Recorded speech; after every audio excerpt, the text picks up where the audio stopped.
Hello everyone, welcome to UP online coaching. आज के इस सेशन में हम करेंगे कक्षा 6 गणित अभ्यास 1 के न्यूमेरिकल को। लेकिन उसको करने से पहले हम ये जान लेते हैं कि पिछली कक्षा में हमने क्या किया था। अभ्यास 1 गणित में हमने पिछली कक्षा में किया था प्राकृतिक संख्या, पूर्ण संख्या,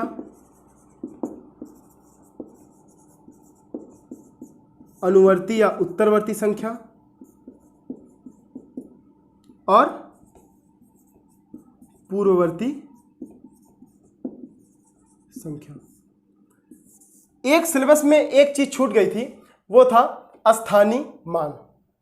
उसको आज हम लोग करेंगे और स्थानीय मान के साथ साथ अंकित मान को भी करेंगे। अंकित मान इंग्लिश से बोलेंगे तो फेस वैल्यू हो जाएगा और स्थानीय मान को बोलेंगे तो प्लेस वैल्यू हो जाएगा। इसको भी हम करेंगे, लेकिन पहले एक क्विक रिवीजन मान लेते हैं प्राकृतिक संख्या क्या होती है।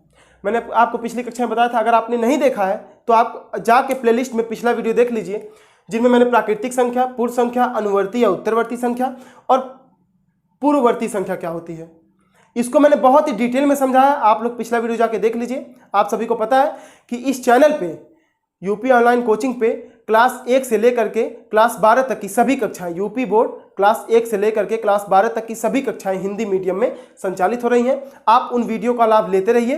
तो चलिए आज का सेशन हम लोग स्टार्ट करते हैं। आज का सेशन हम लोगों का है स्थानीय मान।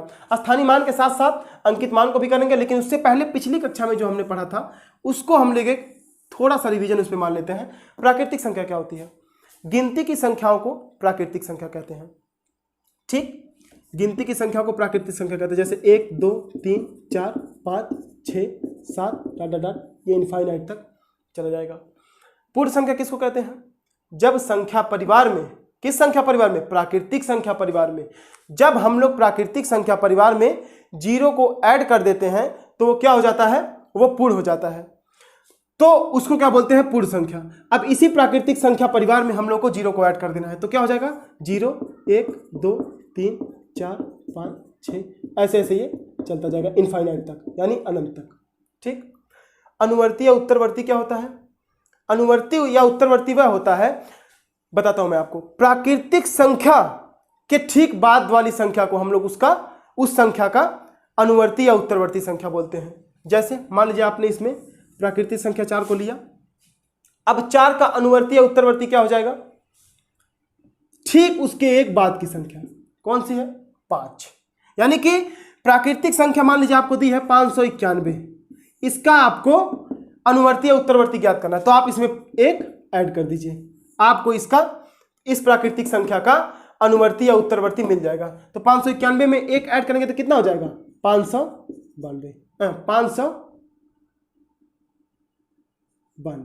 ठीक। अब इसी संख्या का 591 का पूर्ववर्ती क्या होगा? इसी में से आप एक माइनस कर दीजिए। 591 दिया है मान लीजिए, तो इसमें से आप एक माइनस कर दीजिए। यानी कि प्राकृतिक संख्या के ठीक पहले वाली संख्या को हम लोग उसका पूर्ववर्ती संख्या कहते हैं। तो 591 में से एक जाएगा तो क्या हो जाएगा? 590।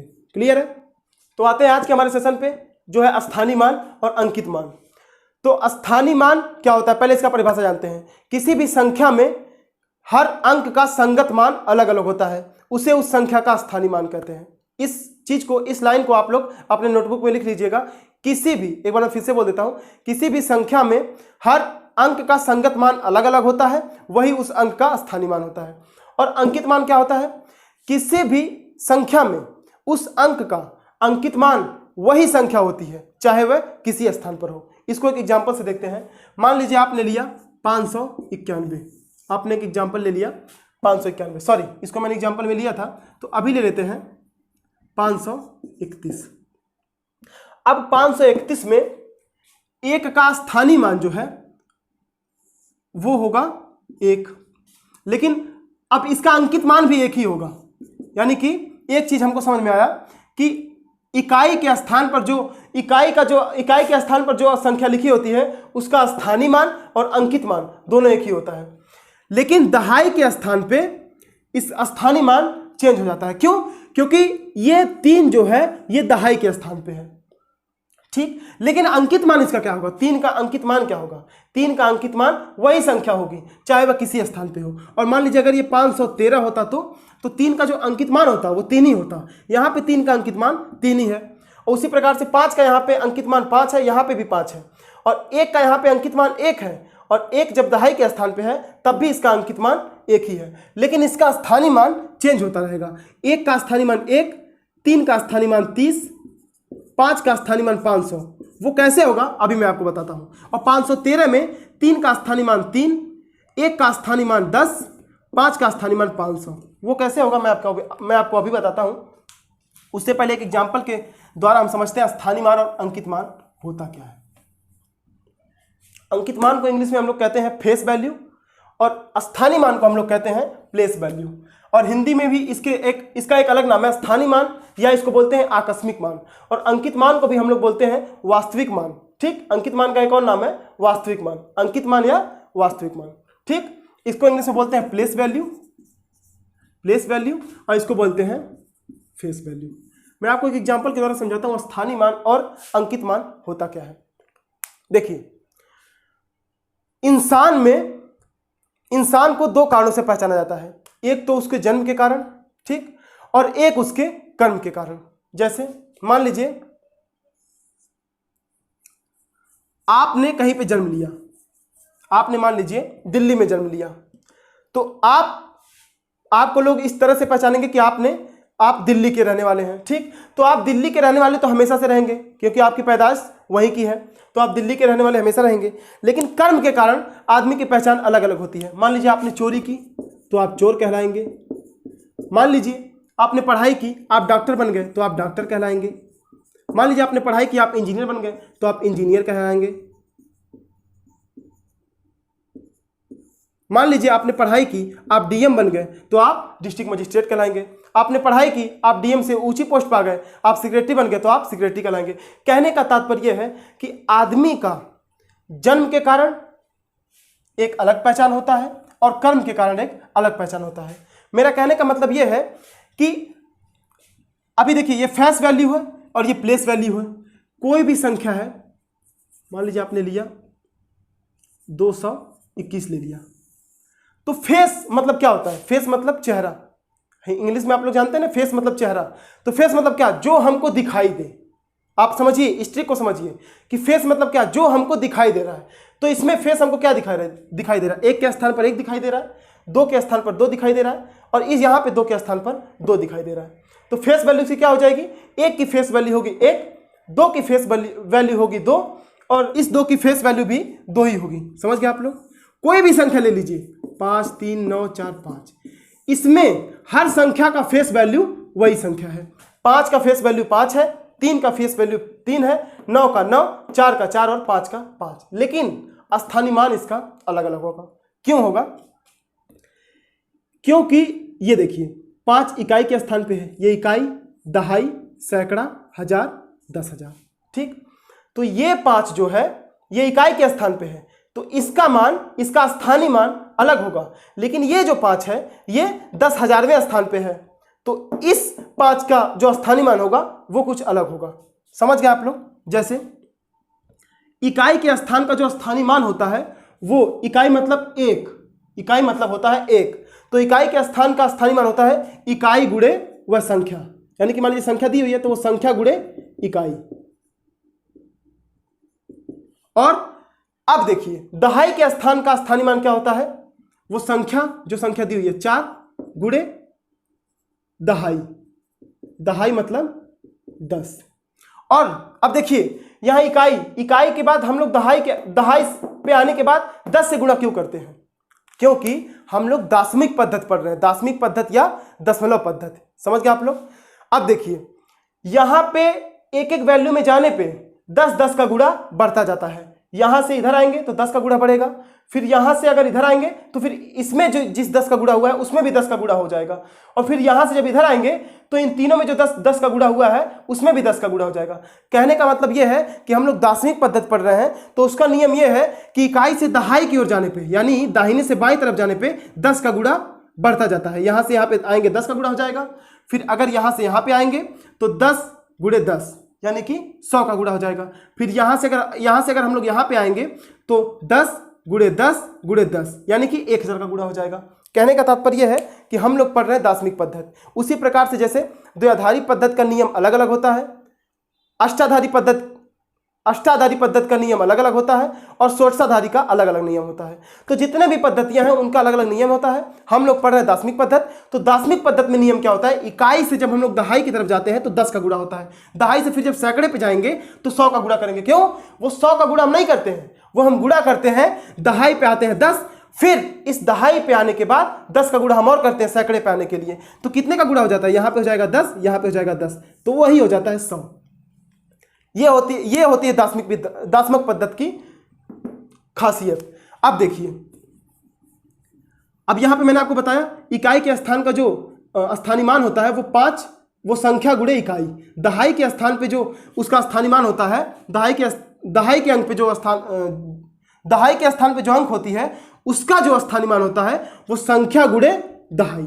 और मान लीजिए सैकड़े पे आप हैं तो वो संख्या गुणे 9 गुणे 100। एक्चुअल में ये 100 नहीं होता है, एक्चुअल में होता है 10 गुणे 10, क्योंकि हम लोग 2 बार आए ना यहाँ पे, मैंने आपको बताया अभी पीछे। अब यहाँ पे 3 का अगर हम निकालेंगे तो 3 गुणे 10 गुणे 10 गुणे 10, ये आपको कभी नहीं भूलेगा। हम लोग 5 का निकालेंगे, इस 5 का, ये 10,000वें स्थान पे है तो एक बार आएंगे 10 का गुणा होगा, 5 गुणे 10, फिर यहाँ से यहाँ जाएंगे फिर 10 का गुणा होगा, फिर यहाँ से यहाँ जाएंगे तो फिर 10 का गुणा होगा, और फिर यहाँ से यहाँ जाएंगे तो फिर 10 का गुणा होगा। यानी कि हम लोग बाईं तरफ से दाहिनी तरफ से बाईं तरफ जाते वक्त 10-10 का गुणा बढ़ाते जाते हैं। क्यों? क्योंकि हम लोग दार्शनिक पद्धति पढ़ रहे हैं। समझ गए आप लोग? तो ये हो गया स्थानीय मान। और मैंने आपको बताया अंकित मान क्या होता है।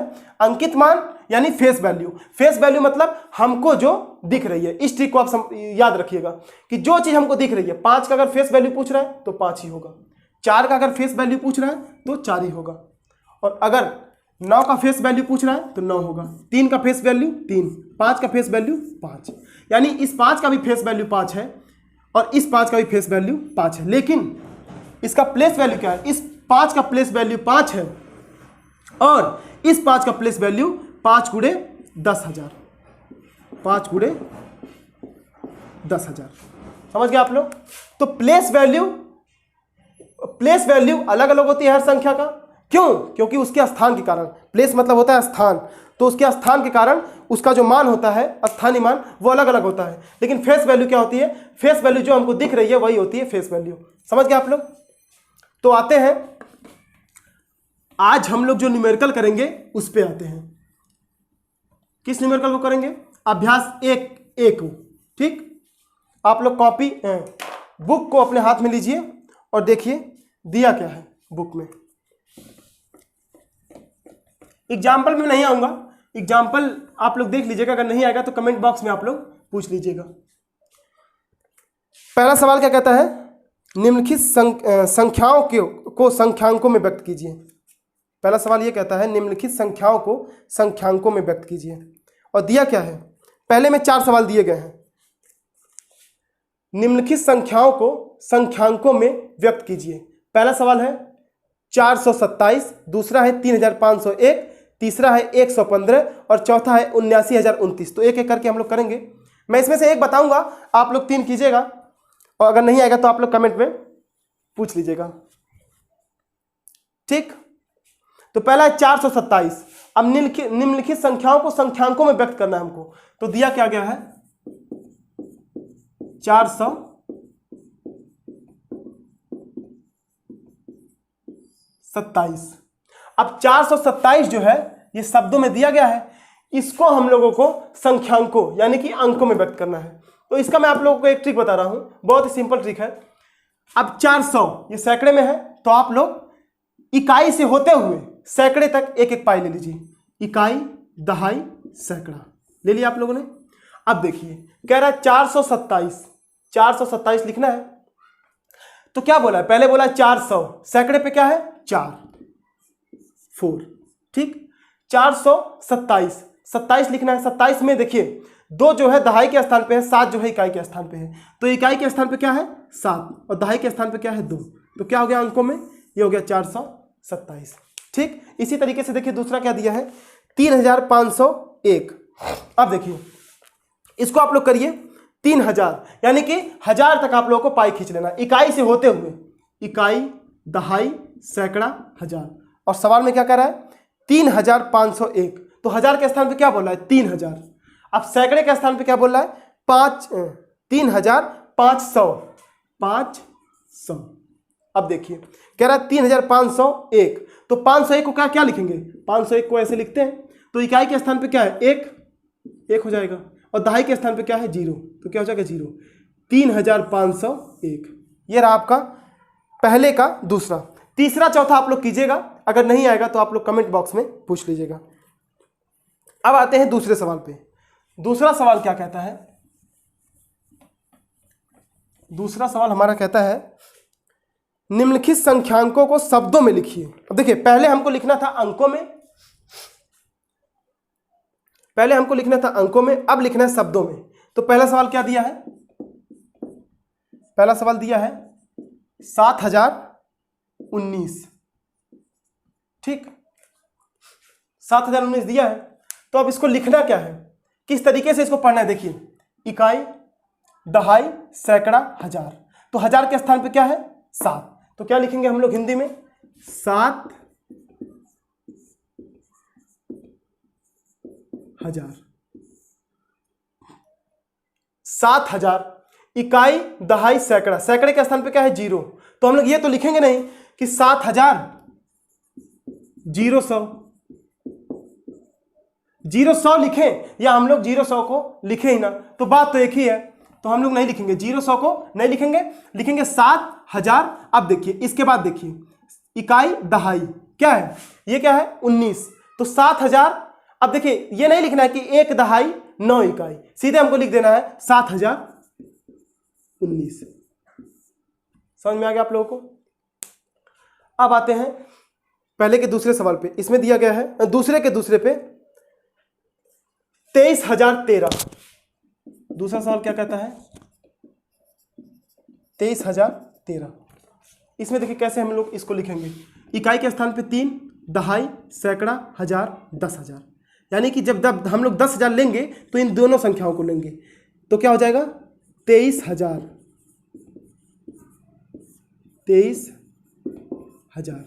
अब 0 को हम लोग लिखेंगे नहीं कि 013, तो सीधे क्या लिख देंगे 23,013।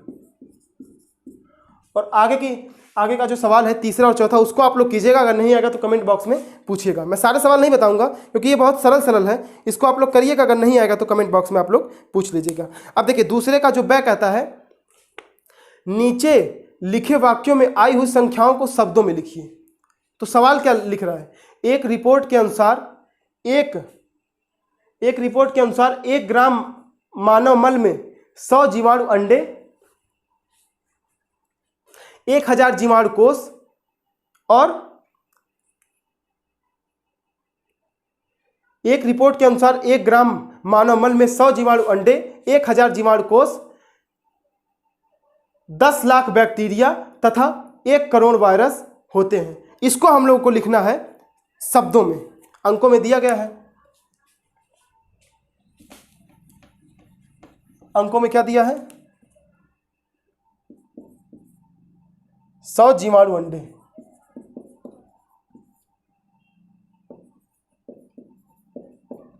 दूसरा क्या है 1000 जीवाणु कोष, तीसरा क्या है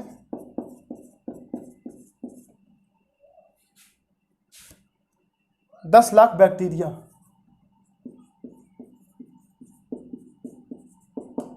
और चौथा क्या दिया है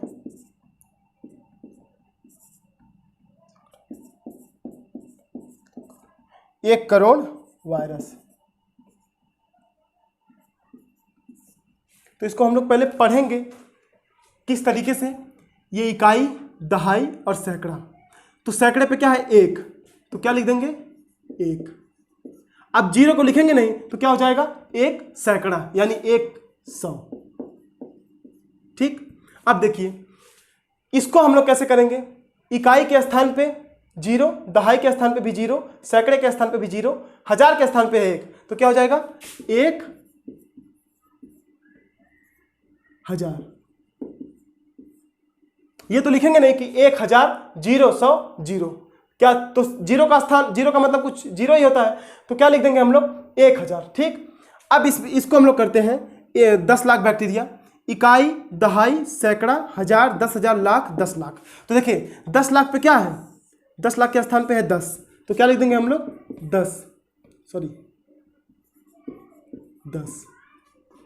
अब इकाई, दहाई, सैकड़ा, हजार, 10,000, तो हम लोग ये तो लिखेंगे नहीं 0,000 या 0 100 0, तो हम लोग सीधे लिख देंगे 10 लाख। अब इसमें क्या है 1 करोड़ वायरस, तो कैसे इसको लिखेंगे, इकाई, दहाई, सैकड़ा, हजार, 10,000, लाख, 10 लाख, करोड़। अब देखिए 1 करोड़ 1 करोड़ 0 लाख 0 हजार 0 100 0, इसको ऐसे तो लिखेंगे नहीं, तो इसको क्या लिख देंगे 1 करोड़। समझ में आ गया आप लोगों को? अब आगे का सवाल करते हैं। आगे का सवाल हमारा है निम्नलिखित संख्याओं को अंकों में छाटिए। तीसरा है निम्नलिखित संख्याओं में अंकों को छाटिए। तो संख्या क्या क्या दी हुई है, एक है 10, एक है 11, एक है 18, एक है 0 और एक है 3। इसमें हमको क्या बताना है, इसमें अंकों को बताना है कि इसमें कौन कौन से अंक सम्मिलित होकर के संख्याएं बनाई गई हैं। तो 10 में कौन कौन से अंक हैं, एक है 1 कामा और एक कौन सा अंक है 0। 11 में कौन कौन से अंक हैं, संख्यांक, अंक या संख्यांक एक ही चीजें होती हैं। तो 11 में कौन कौन से संख्यांक हैं, एक तो है 1 और दूसरा भी एक ही है। 18 में कौन कौन से संख्यांक हैं, एक है 1 और एक है 8। अब इन दोनों को आप कीजिएगा, ये दोनों तो सरल ही हैं, 0 में 0 ही है, 3 में 3 ही है, तो इसका आंसर हो जाएगा 10 का हो जाएगा 1 और 0, 11 का हो जाएगा 1 और 1, 18 का हो जाएगा 1 और 8, 0 का हो जाएगा 0, 3 का हो जाएगा 3। क्लियर है? आते हैं हमारे नेक्स्ट क्वेश्चन पे।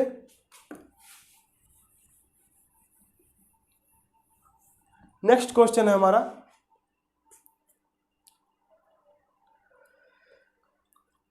चौथा क्वेश्चन क्या कहता है, 1, 2 और 3 से बनने वाली 3 अंकों की सभी संख्याएं लिखिए जबकि अंकों की पुनरावृत्ति न हो। यानी कि एक संख्या जो लिख दीजिए उसको दोबारा मत लिखिए।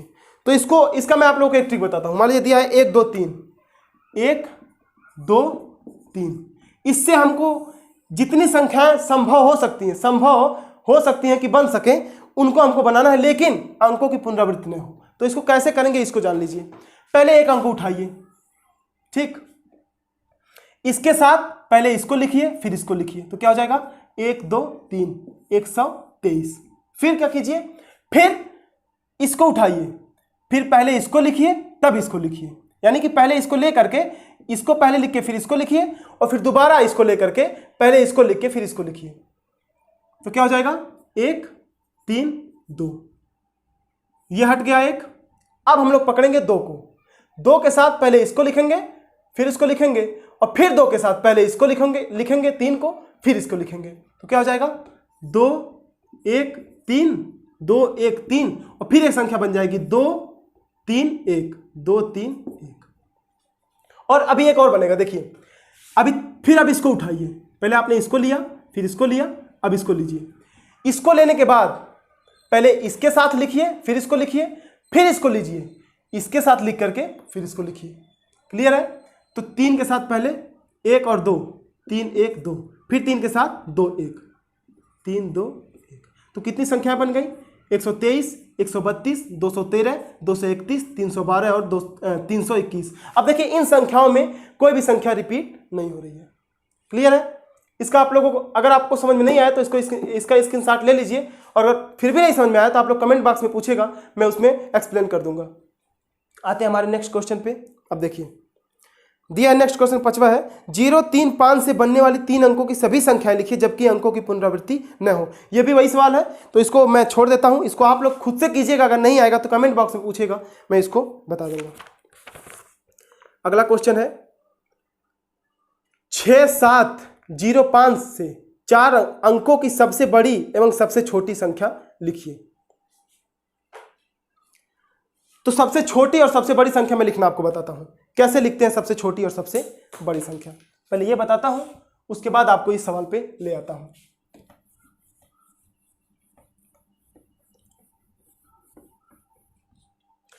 आप लोगों ने एक चीज पढ़ा होगा, अगर नहीं पढ़ा होगा तो उसको मैं आगे पढ़ा दूंगा, लेकिन थोड़ा बहुत यहां पे जान लेते हैं। तो जानते हैं पहले आरोही और अवरोही क्या होता है। आरोही मतलब होता है बढ़ते क्रम में, अवरोही मतलब क्या होता है, घटते क्रम में। आरोही मतलब होता है बढ़ते क्रम में, अवरोही मतलब होता है घटते क्रम में। और किसी भी संख्या में अगर हमको सबसे बड़ी कोई संख्या दी हुई है, मान लीजिए 4 अंक दिए हुए हैं, उनसे हमको सबसे बड़ी संख्या बनानी है, तो कैसे लिखा जाता है ये जान लीजिए। पहले मान लीजिए लिखा है 1 5 3 7 8, इससे हमको बनाना है सबसे बड़ी संख्या, इसी अंकों से बनानी है हमको सबसे बड़ी संख्या और सबसे छोटी संख्या। तो सबसे बड़ी संख्या जब हम लोग बनाते हैं तो उसको कैसे बनाते हैं, उसको हम लोग को लिखना होता है अवरोही क्रम में। अवरोही मतलब घटते हुए क्रम में। तो पहले सबसे बड़ा 8, फिर उससे छोटा 7, फिर उससे छोटा 5, फिर उससे छोटा 3, फिर उससे छोटा 1।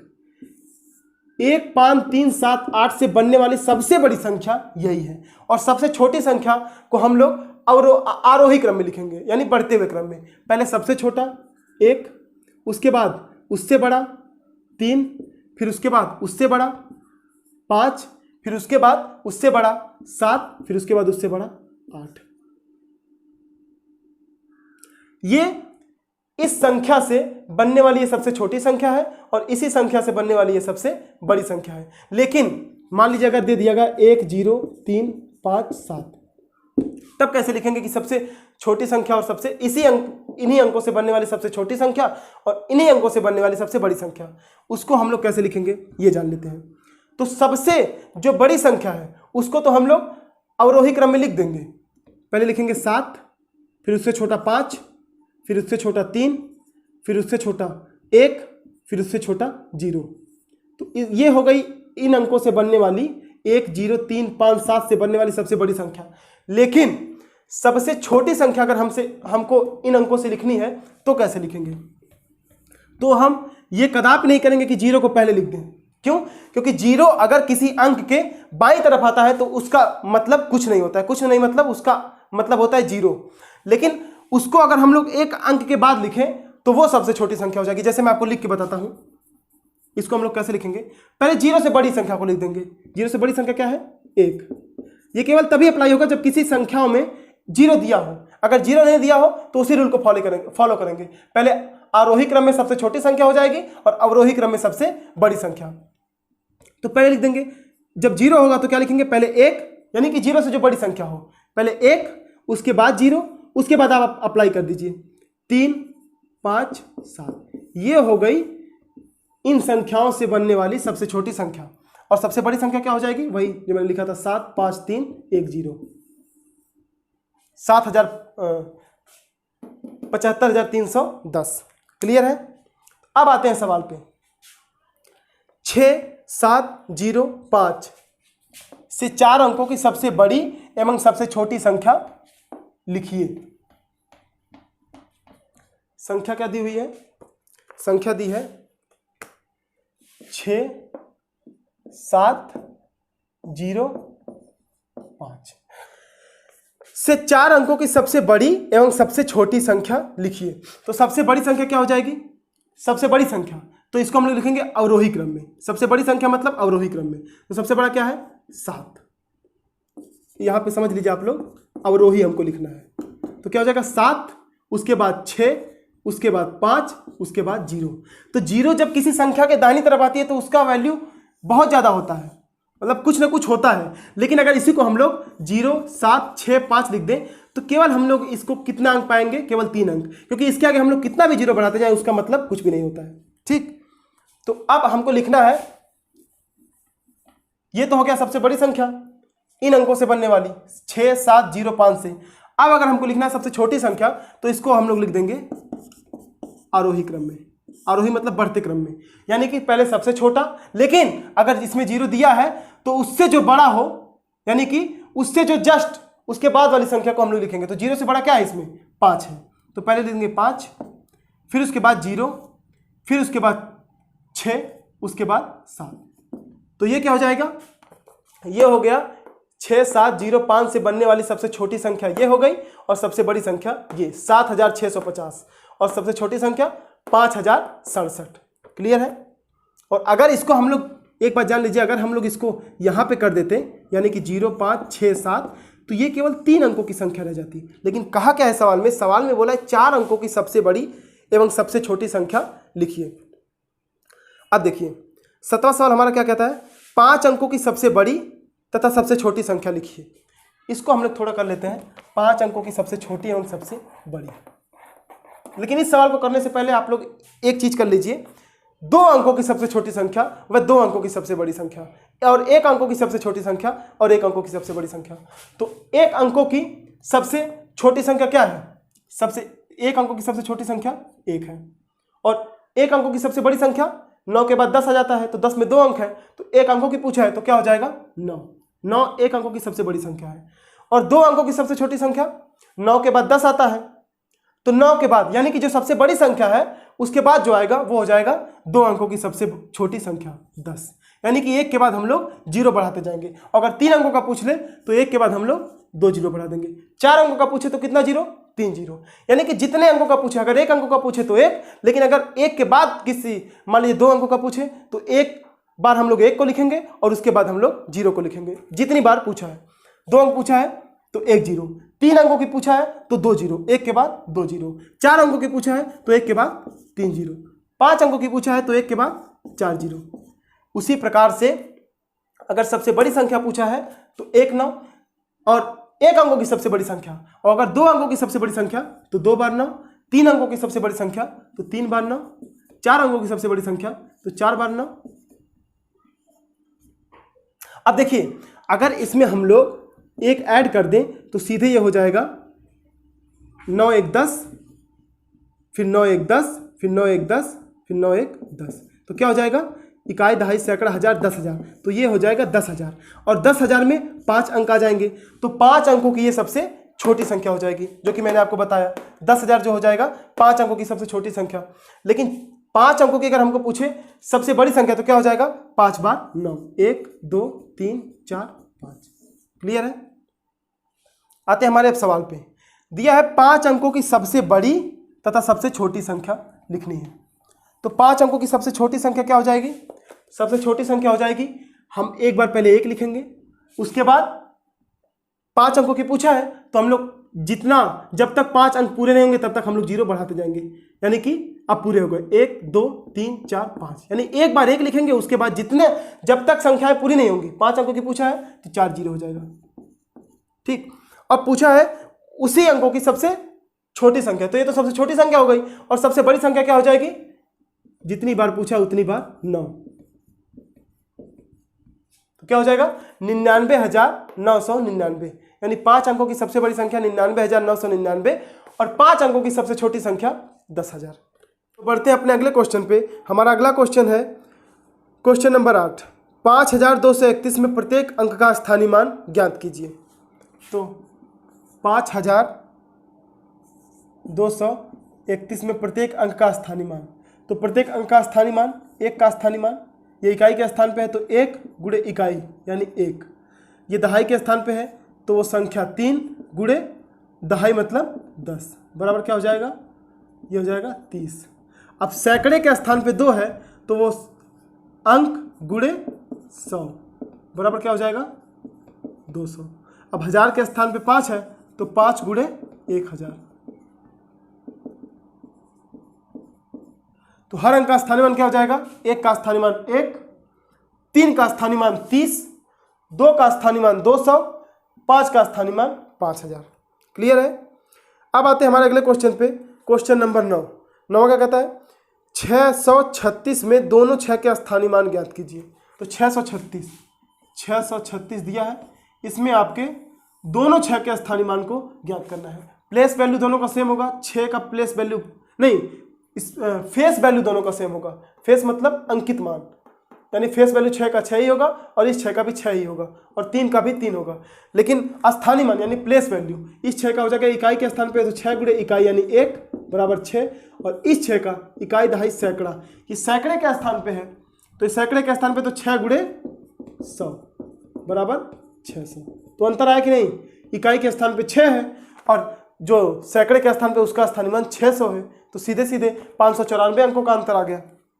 क्लियर है। आते हैं हमारे अगले क्वेश्चन पे। हमारा अगला क्वेश्चन ये है, क्वेश्चन नंबर 10, 3334 में 3 के विभिन्न स्थानीय मानों का योगफल ज्ञात कीजिए। दिया है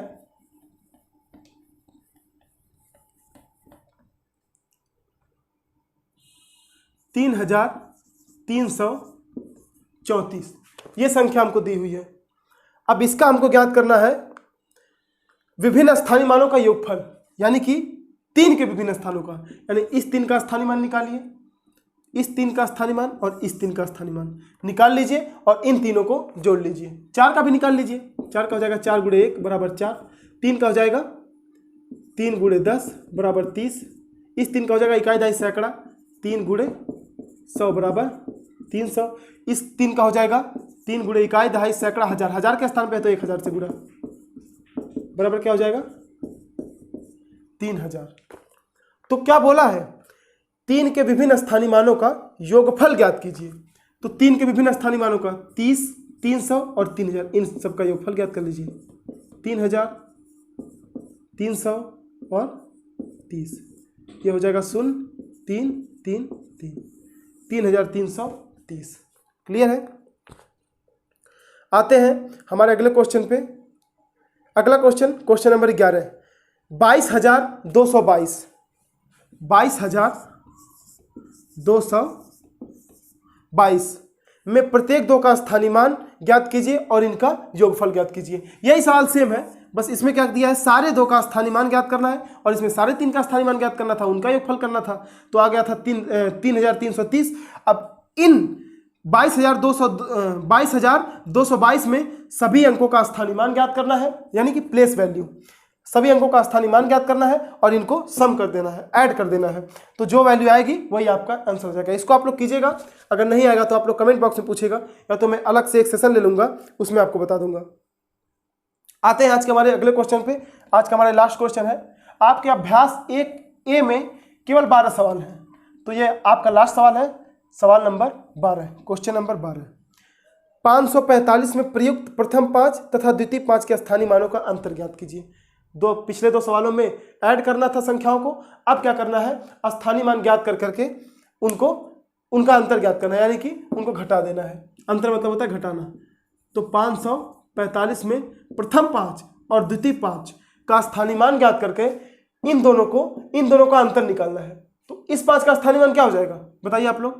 5 गुणे, ये किस स्थान पे, इकाई, तो किससे गुणा होगा, 1 से, तो इकाई मतलब 1 बराबर 5, और इस 5 का क्या हो जाएगा, इस 5, यह 5 किस स्थान पे, इकाई दहाई सैकड़ा, सैकड़े के स्थान पे है, तो संख्या क्या है 5 गुणे सैकड़ा मतलब 100 बराबर क्या हो जाएगा 500।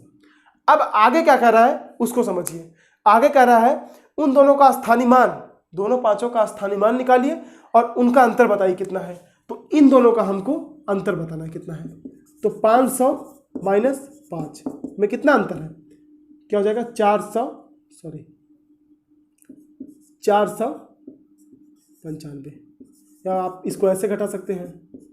यहाँ से आप एक उधार लेंगे इसमें, फिर इससे यहाँ पे उधार लेंगे 10 में से 5 जाएगा 5, और यहाँ से जब आपने उधार लिया यहाँ पे 10 था तो यहाँ पे क्या हो जाएगा 9, यहाँ पे 9 हो जाएगा, और यहाँ पे 5 से आपने इसमें एक उधार लिया था तो यहाँ पे क्या हो जाएगा 495। आप दोनों तरीके से कर सकते हैं। तो आज का हमारा सेशन ये यहीं पे खत्म होता है। अगर आपको ये वीडियो अच्छा लगा तो वीडियो को लाइक कर दीजिएगा और वीडियो को शेयर भी कीजिए ताकि इस वीडियो का लाभ सभी लोग ले सके, और चैनल को भी सब्सक्राइब कर दीजिए, बेल आइकॉन भी दबा दीजिए ताकि हमारे जो वीडियो बन रहे हैं उनका नोटिफिकेशन, जब भी वीडियो अपलोड हो तो उनका नोटिफिकेशन आप पे सबसे पहले पहुंचे। Thanks for watching.